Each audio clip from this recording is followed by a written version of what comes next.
What's going on, Pokemon trainers? This is Connor, MC Honor, aka Professor Quipo, coming at you today with a video on how I won at Wolfe's Midtown gym in New York City this past weekend, and also what I got for winning. Let's get into it.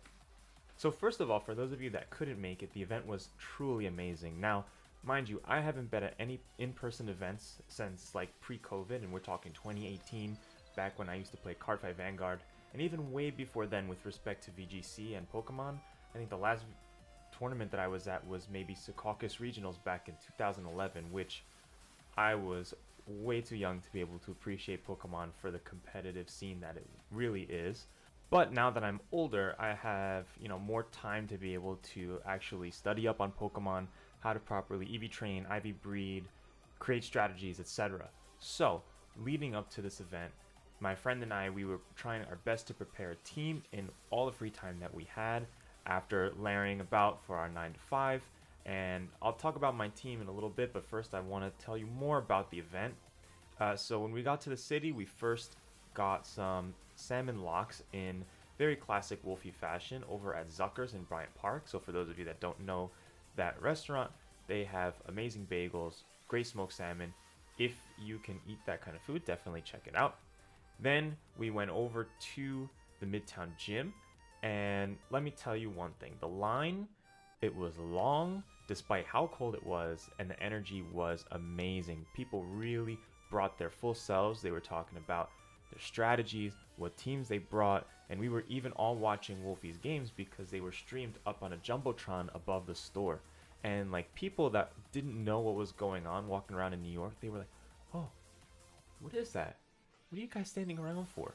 And we were telling them, like, "Oh, it's Pokemon. There's a big tournament today." And they were like, "Oh man, that's so cool." So yeah, definitely such a fun time. But the first thing that happened was meet and greet.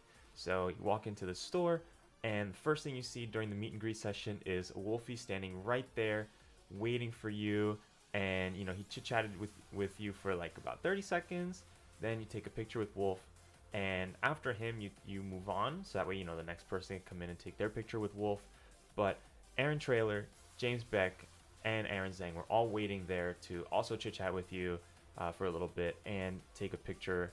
Now, not only was that an amazing experience for me, having consumed their content for so many years, but on a personal level, there was one day when I was walking down in Chinatown and I was crossing the street off of Canal, and I just randomly saw Aaron Zhang walking on the sidewalk, and I'm like, wait, oh my god, that's Aaron. So I went and I spoke to him for like, I don't know, it was maybe 20 seconds. I didn't even know what to say at the time, but you know what, I told him, I said, "Aaron, the videos that you make for this community are really amazing, and I appreciate everything that you're doing on your YouTube channel.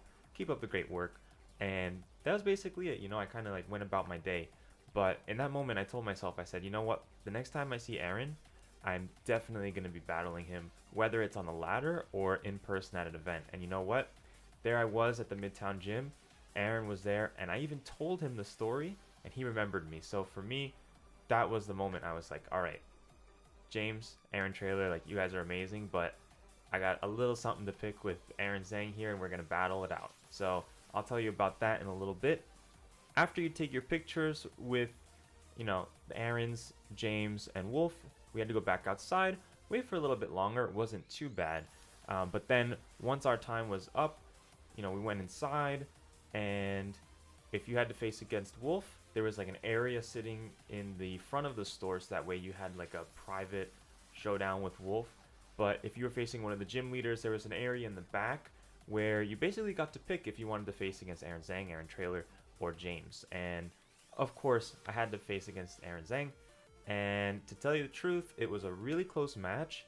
So the reason why I was a little bit intimidated at first, not only does Aaron have so much more experience than me in the game, but he didn't bring a water type team, which I thought he was going to. I thought they were all going to bring water type teams because it was a water type gym. But Aaron actually brought an ice type snow focused team. And so for me, I knew that that wasn't a matchup I haven't faced yet, but I was confident with the team that I brought. I spent a lot of time building it with my friend, and so I went in there. I picked the best set of 4 that I thought that I could pick against the team that he brought, and at the end of it, after some clever positioning, I came out on top. So let me show you what I got for winning against Aaron. So the first thing that you get as a general participant in the event is this badge here, which is a general badge that they just gave to everybody as kind of like a, oh hey, thank you for participating. And it's, you know, it's really cool. I think that this will go definitely in my pin collection, but the one that I'm going to be treasuring a lot more is the shiny version of the badge, aka the gym badge itself. You can see that compared to the one that they gave to everyone, the gym badge itself is purple. And I mean, I like them both, but of course I'm more proud about the gym badge itself. And on top of that, they also gave a bunch of stickers. There goes one out of my hand right now. And because they collabed with a shoe brand, they also gave out some shoelaces. So I will be putting these on a pair of my sneakers. I, really appreciate the opportunity to be able to not only battle one of the greats, but a role model and someone that I've looked up to for a really long time. So Aaron, if you're watching this, that was definitely a good game, and I'm looking forward to not only more battles with you, but more battles in general with the community and engaging with other people. So if you're down for that, then definitely like this video and be sure to stay in touch with me. Comment down below, let me know, did you go to the Wolfe's Midtown Gym, and if so, did you even win? Definitely would like to hear some of your experiences as well, and if I met you and didn't get your contact information, like, get in touch with me. I'm on Twitter, I'm on Instagram, let me know. So let's talk about the team finally, shall we? So this is the team that my friend and I decided to build against a water type gym. Yeah, I know, call us crazy, but you know what, we thought that we were going to win the weather war by bringing the sun trick room mode, because we figured that a lot of the water types in this game, they're either mid to high speed, right? Like you've got things like Barraskewda that really want the rain to be up, and Swift Swim, go fast, go hard.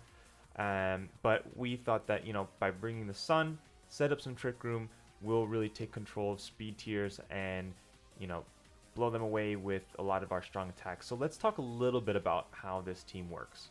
The first common lead that you really want to go with is Indeedee paired with Armor Rouge, right? Because Indeedee is going to redirect a lot of those attacks, even Taunt, for example, and then Armor Rouge can set up a trick room. Another lead that you could go with is Indeedee plus Mimikyu. So the Mimikyu is going to be able to set up that trick room, or if you wanted to, just stay in the current speed tiers that you're working with, or maybe even you expect that the opponent is going to set up a trick room for you, you could just Swords Dance the Mimikyu, and now you have a really strong attacker against the opponent who maybe didn't expect Swords Dance on Mimikyu, because right now it's not super popular. Like you typically see Protect or Will-O-Wisp or even Taunt on the Mimikyu as the last slot. Definitely not Swords Dance. Another lead which I personally didn't choose, but my friend told me that during his testing he actually led this a decent amount, was Indeedee plus Meowscarada, right? Because the Meowscarada has a choice band on it, so the Indeedee being able to protect Meowscarada from single target attacks, you can really dish out a lot of damage with the choice band, and then bring something like the Torkoal in the back with a trick room from Armor Rouge or Mimikyu to take control of speed at that time, and then you're basically finishing off the opponent after dishing out a huge chunk of damage with Meowscarada. The other way around works, right? So you could bring the Meowscarada in the back to really dish out a lot of damage and finish off opponents after doing something like Terrafire Eruption Torkoal, or Armor Rouge Expanding Force in the Psychic terrain, right? I think it's a little bit flexible with how you want to play it, but there's not really a lot of surprises.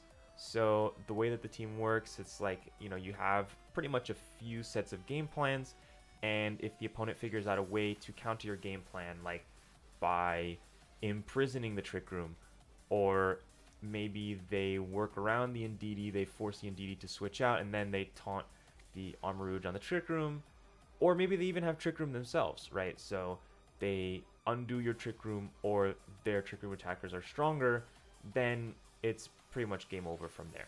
That being said, I do like to talk about teams with 3 core pillars: creativity, learnability, or how easy it is to learn the team and pilot it yourself, and also how well can it do in the current metagame or ability to perform in the current metagame. So we'll briefly touch on each of those. In terms of creativity, I really don't think that we did a lot of crazy things with this team. I think it's pretty standard. We drew a lot of inspiration from the Sword and Shield team, which has, you know, Torkoal, Hatterene, Indeedee, Rhyperior, Venusaur, and like filler last slot, but we tried to tailor it a little bit to what's going on right now. We didn't have the Bulldoze weakness policy strat. We didn't even have weakness policy at all for this team. But we figured that by going hard Trick Room, we would definitely be able to, again, counter that rain, counter that fast mode that we thought was going to be present in the water type gym. So in terms of creativity, if I had to give it a score out of 3, I would probably say it's a 1, right? Again, pretty standard stuff, nothing too crazy going on. Now, in terms of learnability or how easy it is to pick up the team, again, I think along the same lines, it's not really that hard to pilot this team or learn to pick it up in the beginning. I think that the strategies are relatively straightforward. So if you wanted to take this rental code and try it out yourself, I think it's pretty easy. So if 3 is like super easy and 1 is super difficult, I'd give this team somewhere between a 2 or a 3, right? Like there could be an argument to be said that it's kind of hard to pilot with the metagame, but that is going to be saved for the last pillar of my rating. So the ability to really perform in the current metagame of VGC Online, I'd put it somewhere in the middle, maybe closer to the lower end. I think that Hard Trick Room kind of suffers against certain matchups, especially because a lot of people right now are expecting the Hard Trick Room, so they're carrying, for example, Trick Room on their Meowscarada to be able to counter your setup, and then you're kind of out of luck because the opponent was able to counter your Trick Room. So now you've got a bunch of slow Pokemon. They are really in the driver's seat of the match, and you know you're kind of at will's end, and you have to do some clever positioning in that regard. And the other thing that I would say also is that there's a lot of dark types running around. So you have things like Tyranitar, which also doubles to overwrite the Sun that we really want to set up. You have Hydreigon, which has a few different Terra types going around, but the Hydreigon can really counter and wall the Armarouge and the Indeedee. And the other dark types running around that are top 10 currently, according to Pikalytics, are Meowscarada, which can counter the Trick Room by running Trick Room in its own moveset, and also Grimmsnarl, which can set up screens and really make it hard for you to dish out damage because Grimmsnarl is going to make the opponent's team bulky. So that being said, I would say ability to perform in the metagame is maybe 2, leaning closer to 1, because the team does kind of struggle outside of what we prepared for, which was mono water teams. Well, now that you're here, thank you so much for sticking to the end of the video. I really appreciate that you took the time to watch this, as making videos like this is really something that I'm looking forward to getting involved with because I enjoy interacting with you and the VGC community as a whole. So if you want to see more like this, let me know in the comment section down below, and tell me, how was it piloting this team, or have you piloted something similar in Scarlet and Violet? Until the next video, I'm signing out. See y'all later.